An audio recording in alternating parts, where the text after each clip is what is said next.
محترم ناظرین، السلام علیکم ورحمۃ اللہ وبرکاتہ۔ ریسنٹلی میری نظر سے ایک ویڈیو گزری ہے جس کا عنوان ہے اسٹیٹس آف وومن ان اسلام، اور اسے ایک موٹیویشنل اسپیکر ہیں جناب امین الحسن صاحب، انہوں نے بنایا ہے اس ویڈیو کو، اور اس میں انہوں نے اسلام کے جو معاشرتی نظام میں عورت کا مقام ہے اس کو صحیح طور پر ڈسکرائب نہیں کیا ہے۔ خاص طور سے انہوں نے ایک قرآن مجید کی ایک آیت کوٹ کی ہے، آیت کا ایک حصہ انہوں نے اس کی صحیح ترجمانی یا کم از کم صحیح مفہوم پیش نہیں کیا ہے جو سیاق و سباق سے ہٹ کر ہے۔ یعنی کسی آیت کو سمجھنے کے لیے اس کا پوری آیت یا پورا رکوع سمجھنا پڑتا ہے، اس کا بیک گراؤنڈ، اس کا کن حالات میں نازل ہوئی وغیرہ پورا سمجھنا پڑتا ہے، لیکن انہوں نے اس آیت کو صحیح طور پر پیش نہیں کیا اس کے مفہوم کو۔ تو میں نے ضروری سمجھا کہ اس کا ایکسپلینیشن میں کچھ ویڈیو کی شکل میں دوں، کیونکہ اس ویڈیو سے جو امین الحسن صاحب نے بنائی ہے، اس سے مسلمانوں میں ایک غلط پیغام جا سکتا ہے، جس کی وجہ سے عورتوں کا جو مقام ہے اسلام میں قرآن مجید کے اندر وہ صحیح طور پر ریپریزنٹ نہیں ہوتا۔ تو آئیے میں آپ کے سامنے، اس سے پہلے کہ میں امین الحسن صاحب کا وہ ویڈیو کا ایک چھوٹا سا کلپ آپ کے سامنے پلے کروں، تھوڑا سا میں اسلام کا جو معاشرتی نظام ہے عورت اور مرد کے مقام کے سلسلے میں وہ آپ کے سامنے پیش کرنا چاہتا ہوں، تاکہ اسلام کا جو سوشل سسٹم ہے، عورت کا جو مقام ہے اس قرآن مجید میں اور اسلام میں، وہ آپ کے سامنے آ جائے، پھر اس کے بعد پھر ان کی جو ویڈیو ہے اس کا بھی پس منظر آپ کے سمجھ میں آ جائے۔ دیکھیے محترم ناظرین، اسلام کے اندر عورت کا جو مقام ہے وہ قرآن مجید کی آیت نمبر قرآن مجید کی سورہ احزاب کی آیت نمبر 33 میں پیش کیا گیا ہے۔ وہ اس طرح سے ہے کہ وَخَرْنَ اعوذ باللہ من الشیطان الرجیم بسم اللہ الرحمن الرحیم وَخَرْنَ فِي بُيُوتِكُنَّ وَلَا تَبَرَّجْنَ تَبَرُّجَ الْجَاهِلِيَّةِ الْأُولَى، اور اس کا ترجمہ اس طرح سے ہے کہ اپنے گھروں میں سکون سے قیام پذیر رہنا، یعنی عورتوں کو مخاطب کر کے کہا جا رہا ہے کہ اپنے گھروں میں سکون سے قیام پذیر رہنا اور پرانی جاہلیت کی طرح زیب و زینت کا اظہار مت کرنا۔ یعنی عورت کا جو مقام ہے اسلام میں وہ اصل اس کا گھر ہے، اور گھر کا مطلب یہ نہیں ہے جیسا ویسٹرن جو لوگ کہتے ہیں کہ عورت کو قید کر دیا گیا اسلام میں، گھر کے اندر ایک باندی بنا کر رکھ دیا گیا، ایسا نہیں ہے، بلکہ اس کائنات کے پیدا کرنے والے اللہ نے جو ہم سب کو پیدا کیا اس نے، اور ہماری فطرت کو جانتا ہے اور ہماری ضرورتوں کو جانتا ہے، اس طرح سے اس نے احکامات نازل فرمائے ہیں۔ گھر کا مطلب صرف یہ نہیں ہے کہ گھر کی چار دیواری کے اندر عورت کو قید کر دیا گیا ہو، بلکہ ایک آنے والی جو جنریشن ہے، بچوں کی جو جنریشن ہے آنے والی، چاہے وہ 2 بچے ہوں 4 بچے ہوں، ان کے آنے والی جنریشن کی جو صحیح تربیت کا جو انتظام ہو سکتا ہے، ایک پابند قانون اور ایک بہترین سٹیزن کی تربیت کے جو کارخانہ ہے جو وہ گھر ہے، تو گھر کے اندر جو سب سے زیادہ رہنے والی ہو سکتی ہے وہ عورت ہی ہو سکتی ہے، کیونکہ اس کو بچے کو پیدا کرنا، اس کی پرورش کرنا، اس کی دیکھ بھال کرنا، اور وہ بڑا ہونے تک اس کو ہر طرح سے اس کو سنبھالنا، اس کی تربیت کرنا، یہ عورت کی ذمہ داری۔ اسی لیے عورت کے بارے میں یہ کہا گیا کہ وہ گھر کے اندر قرار پکڑے، گھر کے اندر سکون کے ساتھ رہے۔ اور اسلام نے عورت کے کاندھوں پر کمانے کا اور اکانومکس کا کوئی ذمہ داری نہیں ڈالی، جیسا کہ ویسٹرن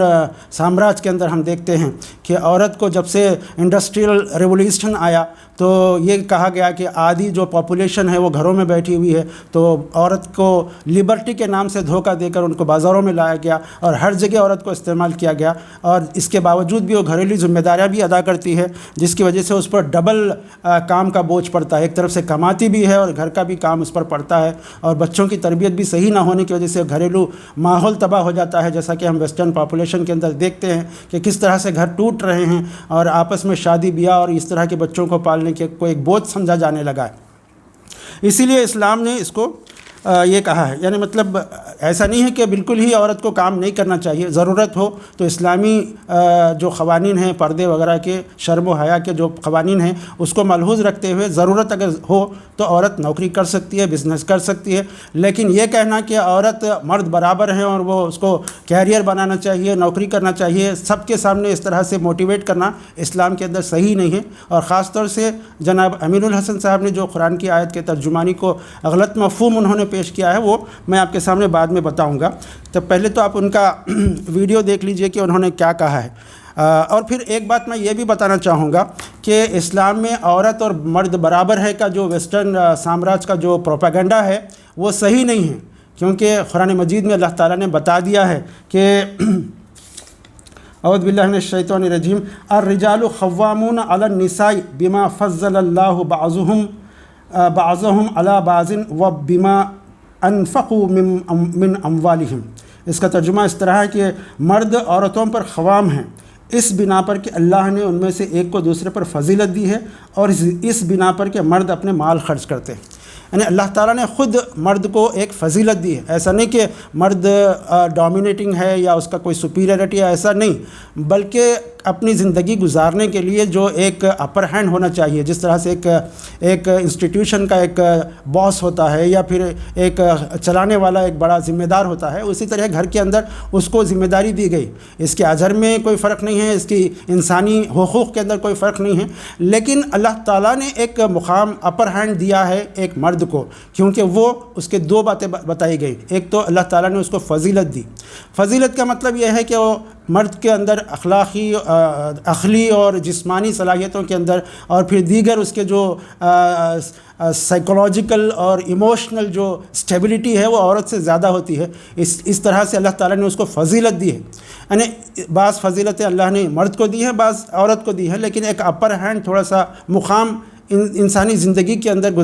زندگی گزارنے کے لیے اللہ تعالیٰ نے ایک مقام اونچا دیا ہے، اور اسی لیے کہا گیا کہ قوام بنا گیا. قوام کا مطلب ہے قائم کرنے والا، قائم رکھنے والا، سنبھالنے والا،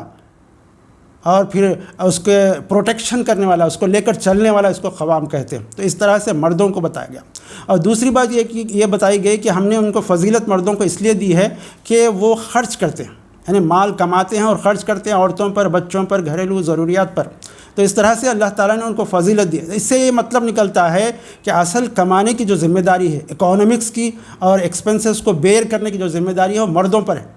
اب اس کو ہم نے ویسٹرن پاپولیشن، ویسٹرن کلچر کو دیکھ کر ہم یہ کہتے ہیں کہ عورت اور مرد برابر ہیں، دونوں برابر ہیں، حالانکہ دو انگلیاں بھی برابر نہیں ہیں. تو اس طرح سے دونوں برابر ہیں سے یہ کمپٹیشن کا جذبہ پیدا ہوتا ہے. عورت، حالانکہ اسلامی معاشرے کے اندر عورت کو اس طرح سے کیا گیا ہے کہ وہ کوآپریٹ کرتی ہے، مردوں کی مرد کے جو ذمہ داریاں ہیں اس میں شولڈر کرتی ہے ذمہ داریاں، اس کو کوآپریٹ کرتی ہے، اس کے لیے سکون کا سامان مہیا کرتی ہے، اور وہ ایک بہترین انسان بن کر ایک سائیکولوجیکلی اسٹیبل پرسن بنتا ہے. لیکن جب مغربی معاشرے نے عورت اور مرد کو برابر کر دیا ہے تو پھر اس میں بہت سے کمپلیکیشنس آ رہے ہیں اور خاندان ٹوٹ رہے ہیں. مرد یہ کہتے ہیں کہ جب تم کماتی ہو تو میں تمہارے خرچ کیوں برداشت کروں، اور عورت کہتی ہے کہ میں بھی تو کما رہی ہوں اور تم بھی کما رہے ہیں تو میں تمہارے برابر ہوں تو میں تمہاری بات کیوں سنوں. اس طرح سے معاشرہ بگاڑ کا شکار ہو رہا ہے. تو اس پورے بیک گراؤنڈ کا، اسلام کے جس پورے بیک گراؤنڈ کو سمجھنے کے بعد آپ دیکھیے کہ امین الحسن صاحب نے کس طرح سے یہ ویسٹرن جو کلچر ہے شاید اس سے متاثر ہیں یا کیا ہے نہیں معلوم، موٹیویشنل اسپیکر ہونے کی حیثیت سے انہوں نے بات پیش کی ہے، لیکن ایک جنرل بات کر دی ہے کہ عورت کو یہ حق ہے کہ وہ کما سکتی ہے، فلاں ہو سکتی ہے، اور پھر یہ بھی کہا ہے کہ دونوں برابر ہیں. اس طرح سے جو بات کہی ہے انہوں نے، اور قرآن کی ایک آیت کے ایک حصے کا انہوں نے غلط مفہوم پیش کیا ہے. تو میں آپ کے سامنے وہ کلپ پلے کرتا ہوں اور پھر اس کے بعد آپ کے سامنے اپنا تبصرہ پیش کرتا ہوں. دنیا میں اس کا سیکنڈری مقام نہیں ہے، وہ مردوں کے ماتحت نہیں ہے. وہ عورت دنیا میں اس کا سیکنڈری مقام نہیں ہے، وہ مردوں کے ماتحت نہیں ہے، وہ مردوں کے لیے غلام کی حیثیت نہیں رکھتی ہے، وہ ایکول اینٹیٹی ہے، اس کی حیثیت برابر کی حیثیت ہے. ہاں، ورک ڈسٹریبیوشن الگ ہے، ذمہ داریوں کا ڈسٹریبیوشن الگ ہے، رولز اینڈ ریسپانسبلٹیز الگ ہو سکتے ہیں، لیکن بحیثیت صنف، بحیثیت جینڈر وہ لوئر مقام نہیں رکھتے. اب آپ دیکھیے، ایک ہے وَلِلنِّسَاءِ نَصِيبٌ مِّمَّا اكْتَسَبْنَ، یہ آیت نمبر 32 ہے. اس میں کیا معلوم ہے؟ یہ لفظ نساء آیا ہے، اور نساء کے آگے آپ دیکھیں تو معلوم ہوتا ہے کہ عورتیں کام کر سکتی ہیں، ورک کر سکتی ہیں، اپنا کیریئر بنا سکتی ہیں. مرد جس طرح سے کیریئر بناتا ہے ویسے عورت بنا سکتی ہے، مرد جس طرح سے پڑھتا ہے ویسے عورت پڑھ سکتی ہے، مرد جس طرح سے ایک سائنٹسٹ بننا چاہتا ہے، ایک آفیسر بننا چاہتا ہے، عورت بن سکتی ہے. یہ اور بات ہے کہ جب شادی ہو جاتی ہے اور خاندان کا نظام بن جاتا ہے، خاندان کا انسٹیٹیوٹ، عورت دنیا. تو اس طرح سے انہوں نے جو آیت پیش کی ہے وہ سورہ نساء کی آیت نمبر 23 ہے، اور اس میں یہ کہا ہے، اصل تو پوری آیت انہیں پڑھنی چاہیے تھی، صرف آخری حصہ پڑھ کر یہ کہا کہ عورت کما سکتی ہے، فلاں کر سکتی ہے، اس کا بالکل مفہوم ویسا نہیں ہے قرآن مجید میں۔ وہ جو آیت ہے وہ اس طرح سے ہے کہ اعوذ باللہ من الشیطان الرجیم وَلَا تَمَنَّوْا مَا فَضَّلَ اللَّهُ بِهِ بَعْضُكُمْ عَلَى بَعْضٍ لِلرِّجَالِ نَصِيبٌ مِّمَّا اكْتَسَبُوا وَلِلنِّسَاءِ نَصِيبٌ مِّمَّا اكْتَسَبَتْ۔ تو یہ اصل آیت ہے، اور اس کا ترجمہ اس طرح سے ہے کہ اور جو کچھ اللہ نے تم میں سے کسی کو دوسروں کے مقابلے میں زیادہ دیا ہے اس کی تمنا نہ کرو، جو کچھ مردوں نے کمایا ہے اس کے مطابق ان کا حصہ ہے، اور جو کچھ عورتوں نے کمایا ہے اس کے مطابق ان کا حصہ ہے۔ تو یہ جو آخری آیت کا ٹکڑا انہوں نے اس کا ترجمہ کیا ہے کہ عورتیں کما سکتی ہیں، حالانکہ یہ جو اس کا جو بیک گراؤنڈ ہے وہ بالکل الگ ہے۔ قرآن کی آیت کو سمجھنے کے لیے اس کا جو شان نزول یعنی جو بیک گراؤنڈ ہے وہ سمجھنا ضروری ہوتا ہے کہ وہ کس حالت میں، کس پس منظر میں، کس کے سوال پر نازل ہوئی، اور احادیث سے بھی اس کا مطلب سمجھنا پڑتا ہے۔ جہاں تک سورہ نساء کی آیت نمبر 23 کہا تھا، آیت نمبر 33 کا تعلق ہے، اس کا شان نزول اور پس منظر اس طرح ہے کہ سیدہ ام سلمہ رضی اللہ تعالیٰ عنہ نے ایک مرتبہ اللہ کے رسول صلی اللہ علیہ وسلم سے عرض کیا کہ یا رسول اللہ، مرد جہاد کرتے ہیں اور ہم اس ثواب سے محروم ہیں، اسی طرح میراث میں بھی ہمیں بنسبت مردوں کے آدھا ملتا ہے۔ اس پر یہ آیت نازل ہوئی جس کا ترجمہ یہ ہے کہ جو کچھ اللہ نے تم میں سے کسی کو دوسروں کے مقابلے میں زیادہ دیا ہے اس کی تمنا نہ کرو، جو کچھ مردوں نے کمایا ہے اس کے مطابق ان کا حصہ ہے، اور جو کچھ عورتوں نے کمایا ہے اس کے مطابق ان کا حصہ ہے۔ اس کا مفہوم یہ ہے کہ آخرت میں مردوں کا حساب اور اجر ان کے جنس اور صنف کے مطابق ہوگا، یعنی وہ مرد چونکہ زیادہ طاقت رکھتے ہیں، زیادہ کام کر سکتے ہیں، تو لہٰذا ان کا اجر اور ان کا جو حساب ہے وہ الگ ہوگا، ان کے برابر ہوگا، اور عورتیں جو ہیں ان کی کمزوری اور ان کی جسمانی صلاحیتوں میں کمی کے مطابق ان کا حساب اور ان کا اجر بھی الگ ہوگا۔ جو مردوں نے کمایا اس کا حصہ ان کے لیے ہے، اور جو عورتوں نے کمایا اس کا حصہ ان کے لیے ہے۔ یہ اس کا پس منظر، اس کا ترجمانی اور اس کا مفہوم ہے، لیکن اس کو انہوں نے اس طرح سے کہا ہے کہ عورتیں کما سکتی ہیں۔ کمائی کا مطلب انہوں نے اکتساب کا لفظ کا جو ترجمہ کیا ہے وہ کمائی کا اور کیریئر کا کیا ہے، وہ جو صحیح نہیں ہے۔ تو آپ کو پھر ایک مرتبہ سناتا ہوں، آپ دیکھ لیجئے۔ دنیا میں اس کا سیکنڈری مقام نہیں ہے، عورت دنیا میں اس کا سیکنڈری مقام نہیں ہے، وہ مردوں کے ماتحت نہیں ہے، وہ مردوں کے لیے غلام کی حیثیت نہیں رکھتی ہے، وہ ایکول اینٹیٹی ہے، اس کی حیثیت برابر کی حیثیت ہے۔ ہاں، ورک ڈسٹریبیوشن الگ ہے، ذمہ داریوں کے ڈسٹریبیوشن الگ ہے، رولز اینڈ ریسپانسبلٹیز الگ ہو سکتے ہیں، لیکن بحیثیت صنف، بحیثیت جینڈر وہ لوئر مقام نہیں رکھتے۔ اب آپ دیکھیے، ایک ہے وَلِلنِّسَاءِ نَصِيبٌ مِّمَّا اكْتَسَبْنَ، یہ آیت نمبر 32 ہے۔ اس میں کیا معلوم ہے؟ یہ لفظ نساء آیا ہے، اور نساء کے آگے آپ دیکھیں تو معلوم ہوتا ہے کہ عورتیں کام کر سکتی ہیں، ورک کر سکتی ہیں، اپنا کیریئر بنا سکتی ہیں۔ مرد جس طرح سے کیریئر بناتا ہے ویسے عورت بنا سکتی ہے، مرد جس طرح سے پڑھتا۔ تو دیکھیے آپ، جو مرد جو کماتے ہیں اس کا ان کا حصہ ہے، اور جو عورتیں کماتی ہیں ان کا حصہ ہے۔ یہ جو آخرت کے لحاظ سے اور اس لحاظ سے ہے کہ تم ایسی تمنا نہ کرو کہ مرد ہیں تو ہم بھی مرد بن جاتے تو اچھا تھا، وہ زیادہ نیکیوں کے کام کرتے ہیں، جہاد کرتے ہیں تو ہم بھی کرتے ہیں تو اچھا تھا۔ اس طرح کا جو عورتوں کے اندر خیال آ سکتا ہے، اس سلسلے میں کہا گیا اس آیت، یہ اس مفہوم میں، اس پس منظر میں نازل ہونے والی آیت ہے۔ اور پھر وہ جناب امین الحسن صاحب یہ کہہ رہے ہیں کہ یہ کمائی میں وہ اس کا حصہ ہے، کمائی میں عورتوں نے جو کمایا ہے وہ اس کے مطابق ان کا حصہ ہے۔ اس کا ترجمہ وہ اس طرح سے مفہوم پیش کرتے ہیں کہ وہ کما سکتے ہیں، جاب کر سکتے ہیں، فلاں کر سکتے ہیں۔ یا کہاں پر ہے کہ اللہ تعالیٰ یہ کہہ رہے ہیں کہ عورتوں تم بھی کماؤ اور تمہارا حصہ اس کے مطابق ہو؟ اس طرح سے تو نہیں ہے اس میں۔ تو بہرحال یہ اس غلط فہمی کو دور کرنے کے لیے میں نے یہ آڈیو بنایا ہے، ورنہ مجھے ان سے کوئی ذاتی کوئی دشمنی نہیں ہے۔ اللہ تعالیٰ مجھے اس سے بچائے کہ میں کسی سے دشمنی کروں۔ بہرحال قرآن کا معاملہ ہے اور قرآن کی آیت کا صحیح اس کا پس منظر سمجھنا چاہیے۔ تو اس طرح سے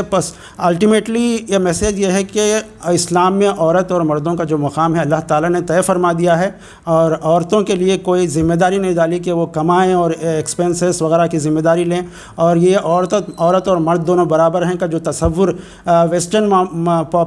ویسٹرن کلچر میں ہے وہ بالکل صحیح نہیں ہے، بلکہ اللہ تعالیٰ نے جس طرح سے بتایا ہے وہ صحیح ہے، اور اس کے فائدے بھی ہیں کئی. صحیح طور پر گھر چل سکتا ہے، صحیح طور پر بچوں کی پرورش ہو سکتی ہے اور بہترین تربیت ہو سکتی ہے. یہ اور بات ہے کہ عورتیں کام کر سکتی ہیں، لیکن جیسا کہ میں نے بتایا کہ قرآن مجید میں ایکسیپشنل جگہوں پر اور احادیث میں وغیرہ میں اور فقہاء نے یہ بتایا ہے کہ جب بہت زیادہ ضرورت ہو کسی عورت کو کمانے کے لیے تو وہ اس کے